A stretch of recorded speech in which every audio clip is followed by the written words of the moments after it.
Հարգելի գործընկերներ, ես նույնպես ուզում եմ անդրադառնալ, որ այսօր հայոց պատմության խայտառակ էջերից մեկն է, երբ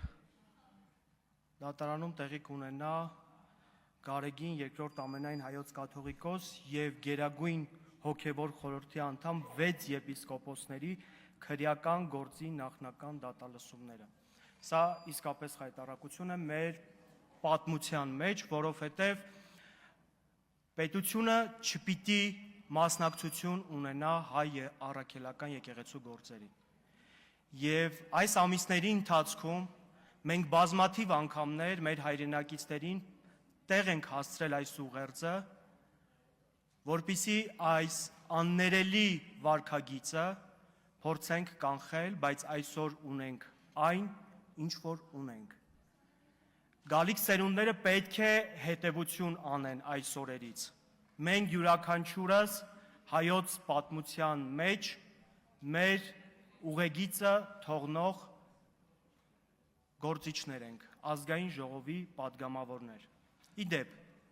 անդրադառնամ նաև բարեկրթությանը։ Շատ լավ է, երբ որ սահմանում ենք բարեկրթության սահմաններ, սահմանում ենք բարեկրթություն, բայց նորից եմ կրկնում, հարգելի նախագահող, դուք խոսեցիք զրոյական կետի մասին։ Ես առաջարկեցի քննարկել բարեկրթության չափանիշները և սահմանել, թե որն է այդ բարեկրթությունը, որովհետև ինձ մոտ տպավորություն է այստեղ նստած, որ չեն պահպանվում այն չափանիշները, որը որ դուք եք պատկերացնում, և առնվազն ձեր գործընկերների կողմից այդ չափանիշների մասով լուրջ խախտում կար։ Իմ առաջարկը վերաբերվում էր դրան, որ հստակեցնել այդ չափանիշները ու սահմանել, թե որն եք հասկանում բարեկրթություն ասելով։ Արամ Վարդևանյանի թեկնածությունը, կարծում եմ, բացառիկ թեկնածություն է, որ պետք է 9-րդ գումարման ազգային ժողովում լիներ։ Մենք տեսանք երեկ Արամ Վարդևանյանի կողմից մաստեր կլաս, մոտավորապես 5 ժամ, պարոն Վարդևանյանը այստեղ կանգնած պատասխանում էր ձեր բոլորի հուզող հարցերին։ Կարծում եմ դա արդեն խոսում է լավագույն մասնագետ լինելու, ինչպես նաև լավագույն քաղաքական գործիչ լինելու մասին։ Բայց, ինչպես որ ես ասել էի իմ նախորդ ելույթների ընթացքում, այս ամբիոնը ես չեմ պատրաստվում օգտագործել ինչ-որ վեճերի, ինչ-որ, չգիտեմ, անիմաստ անցյալի քննարկումների համար։ Եվ այսօր էլ նորից իմ առաջարկը ուժի մեջ է։ Սիրելի հայրենակիցներ, ես չեմ ստացել որևէ կարգավորիչ դիրքորոշում քաղաքացիական պայմանագիր խմբակցության կողմից Լորվան մարզի Գյուլաքարակ համայնքում գյուղ տեխնիկայի շահագործման հետ կապված։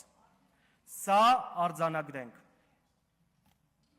Տիկին Արփիդավոյան, խնդրեմ մի քիչ հարգանքով, համենայն դեպս ես հարգանքով եմ ձեր նկատմամբ, ձեռքի շարժումներով կամ դեմքի արտահայտություններով առհամարական ու կամ իմիջայլոց չեմ վերաբերվում։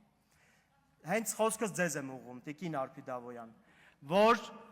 ձեր խմբակցությունը չի հայտնել որևէ դիրքորոշում այս մասով։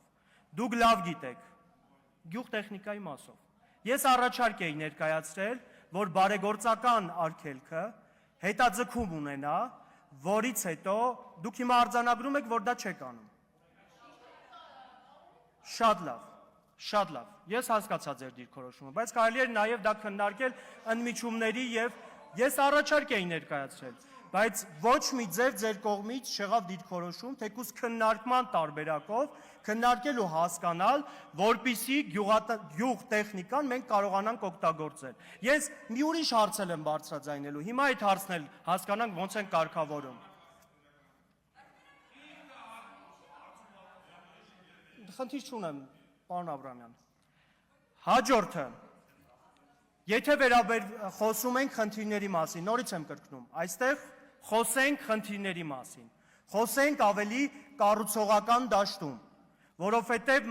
չունենք մենք այդքան ազատ ժամանակ, երբ մեր երկիրը կանգնած է այնպիսի խնդիրների ու մարտահրավերների առջև, որ մենք ուղղակի գանք 10 րոպե այստեղ կանգնենք, խոսենք անցյալից, իրար փնովենք, թողնենք գնանք տուն։ Արդյունք է պետք։ Առաջարկ Լորի Բերդ խոշորացված համայնքը ունի երթուղու խնդիր։ Չկա երթուղի, որը Կողես գյուղից մինչև Ստեփանավան կապում է այս համայնքները ու մարդիկ կարողանան գալ Ստեփանավան։ Ամենամոտ քաղաքը Ստեփանավան քաղաքն է։ Չկա երթուղի։ Ես նորից առաջարկում եմ։ Մենք դա արել էինք, բարեգործական արգելքի հիման վրա երթուղին կանգնեցվել է, կասեցվել է։ Եթե մենք ունենալու ենք Ստեփանավան խոշորացված համայնք, Լորի Բերդ խոշորացված համայնքը եւ Գյուլաքարակ խոշորացված համայնքը միավորվում են եւ դառնում են մեկ ընդհանրական Ստեփանավան խոշորացված համայնք։ Արդյոք են բոլոր ռիսկերը գնահատվել էր այս խոշորացումը իրականացնելուց առաջ։ Եթե հասարակ տրանսպորտային երթուղի մի համայնքից մյուս համայնքը կապող չկա։ Ընկերներ, կամ դուք լուծեք այս հարցը, կամ երբ որ մենք փորձում ենք լուծել, մի խոչընդոտեք, մի խանգարեք։ Դուք ինքներդ եք ասում, որ մենք այստեղ ենք մեր հայրենակիցների խնդիրները լուծելու, իրենց առջև ծառացած հարցերին լուծում տալու համար։ Հիմա ես այս բարձր ամբիոնից հայտարարում եմ, կամ թողեք մենք լուծենք,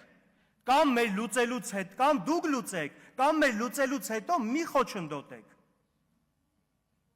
Այս տեսակ խնդիրներ նաև գյուղտեխնիկան։ Լորվա մարզպետը տեսահոլովակի մեջ ասում է. ձեր գործով զբաղվեք, հարգելի մարզպետ, այսուհետ սա է իմ գործը։ Այսուհետ մարզերում շրջայցեր կատարելով, մեր հայրենակիցներին լսելով, իրենց հարցերը բարձրացնելով, դրանց լուծում տալն է։ Դուք ձեր գործով չեք զբաղվում։ Հիշատակում եք, որ Լորի Բերդ խոշորացված համայնքը ունի 2 կոմբայն, իսկ ինչի չունի Գյուլաքարակ խոշորացված համայնքը։ Տալիս եք ձեր ԿՊԱ-ական համայնքապետին այդ հարցը։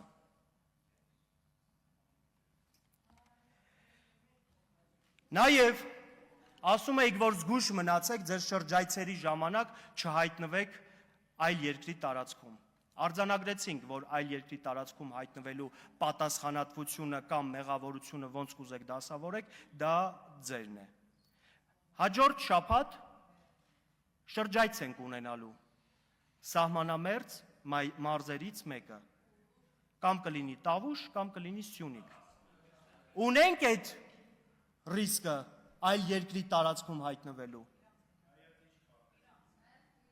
Այն քարտեզով, որը ունի Հայաստանի Հանրապետությունը։ Դուք եք հնչեցրել այդ հարցը, որ զգույշ մնացեք չհայտնվեք այլ երկրի տարածքում։ Ես ուզում եմ հասկանալ այս հարցի բովանդակությունը եւ նպատակը որն է եղել։ Եթե դուք ունեք պատասխանատվություն, ինչպես նաեւ այլ երկրի տարածքում հայտնվելու դեպքում մեղավորություն, ու հնչեցնում եք հարց, որին դուք պիտի պատասխանեք։ Սիրելի հայրենակիցներ, ավարտելուց հետո խորհրդարանի ձևավորումը, նորից եմ կրկնում, մենք լինելու ենք ձեր մարզերում, ձեր բնակավայրերում, գույքագրելու ենք եւ առավելագույնս ազգային ժողովի այս բարձր ամբիոնը օգտագործելու ենք ձեր խնդիրների մասին բարձրաձայնելու, այդ խնդիրների մասին խնդիրներին լուծում տալու համար, իսկ առաջարկները, որոնք կհնչեցվեն այս ամբիոնից, հուսով եմ, իշխող խմբակցությունը հետամուտ կլինի քննարկումներ իրականացնելու եւ դիրքորոշումներ հայտնելու համար։